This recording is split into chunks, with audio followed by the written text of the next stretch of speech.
आंखौ गारलांसै ओमफ्राय आया रब्रा ना दे चलो Hey guys, welcome to my new vlog. Ini आंनि गोदान vlog, माने first time vlog खालामदों. ओमफ्राय मोनसे जाहैबाय आङो जेराव थाङाखै माने अखा हादोंमोन फुङावहाय बेलासियावहाय सान्दुं दुंबाय ओमफ्राय बे बेलासियावहाय आङो दा मोनसे फिसा भिडिअ क्लिप देखायसिगोन आरो नोंसोरनो माने जोंनि गामिनि माखासे सिनारिफोरखौ ओमफ्राय I hope नोंथांमोना मोजां मोनगोन आंनि भिडिअखौ आरो जुदि गाज्रि मोनोबाबो अन्नानै कमेन्टआव होदो नोंथांमोना माबायदि लुबैयो ओमफ्राय माने साबस्क्राइब खालामना होदो आंनि चेनेलखौबो आरो लाइक आरो हायोबा शेयार खालामना हो अन्नानै माने आंनि लोगो सासे फैगासिनो फट' दं आरो ओमफ्राय बे फट'जों बेरायगोन जोङो गामियाव नायलांबाय थादो नोंथांमोना एक्चुअलि फैबाय खोमा बियो गेटआव दा दं जानो हागौ Hey guys टट' गाखोबाय बिथांनि टट' गोदान नै थारमाने आं दाहाय खिथागोन बिसोरनो माने बे टट' गोदाननि सोमोन्दै एसे उनाव आं नोंसोरनो मोनसे भिडिअ बानायनानै देखायबावगोन आरो हा माने दहाय फुङावनो थांनांगौमोन नालाय आं दा नै जोंनि गामिनि मा नाजारा दङ बेखौ देखायगोन आङो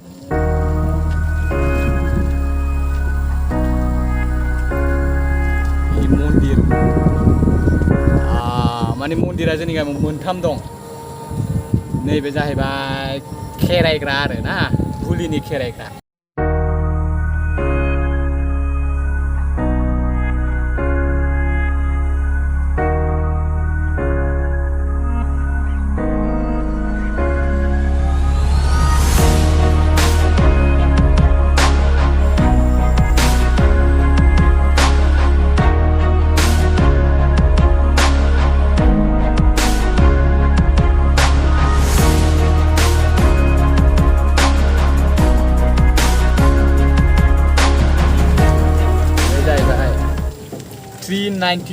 नंनायगाव गुदि फरायसालि गाइस नैबेनो जोंनि स्कुला गामिनि स्कुल बेहाय गोदो आङो फरायोमोन फरायनानै बेनिफ्रायनो आङो स्कुल लाइफखौ जुरिजेनदों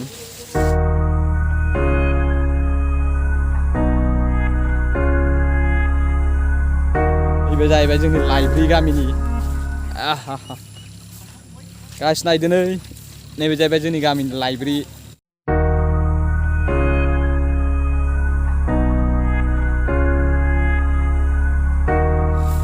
आरो नैबे जाहैबाय जोंना प्रग्राम जायो बैसागु प्रग्राम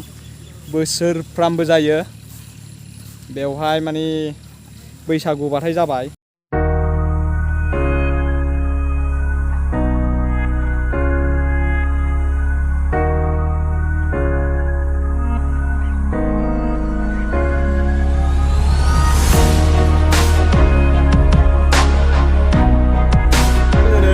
निफ्राय ओंखारबाय आं दा मोनसे बै मन्दिर दङ मोनसे बेखौ देखायबावनोसै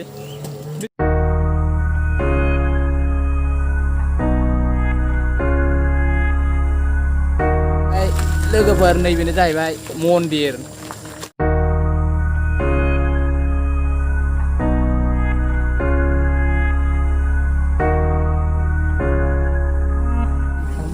नैबाव जाहैबाय वाटार पाम्प जागोन आरो माने वाटार साप्लाइ जागोन बेनिफ्राय वाटार टेंकि दा दैज्लांनानै बेसाराफोर दैयाव थानांदोंमोन मिस्ट्रिफ्राबो दा नै जाथ'वाखै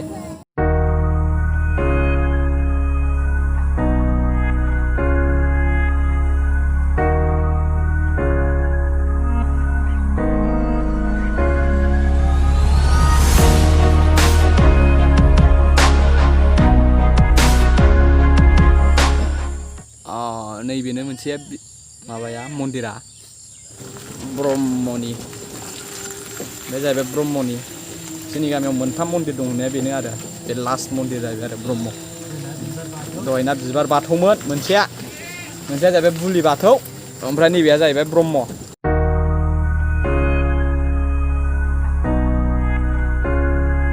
Hey guys फैफिनबाय बेरायनानै मेंबायबो ओमफ्राय सान्दुंबो दुंबायमोन ना एसे थिं जादोंमोन आरो बेलासिबाबो ओमफ्राय आं दा इडिटिं खालामसै भिडिअखौ इडिटिं खालामखांनानै रेस्ट लानोसै ओमफ्राय मोनाबिलिनि साहा लोंसै एसे ओमफ्राय ओंखाम जानोसै मोनायाव उन्दुनोसै बिन्दास आइ होप नोंथांमोना आंनि भिडिअखौ मोजां मोनगोन आसा खालामो ओमफ्राय माने जुदि मोजां मोनबाबो मोनाबाबो साबसक्राइब खालामना होदो चेनेलखौ गोदान चेनेल ओमफ्राय लाइक खालामदो शेयार खालामदो प्लिज गाइस मत भूलना सब्सक्राइब करना प्लीज यस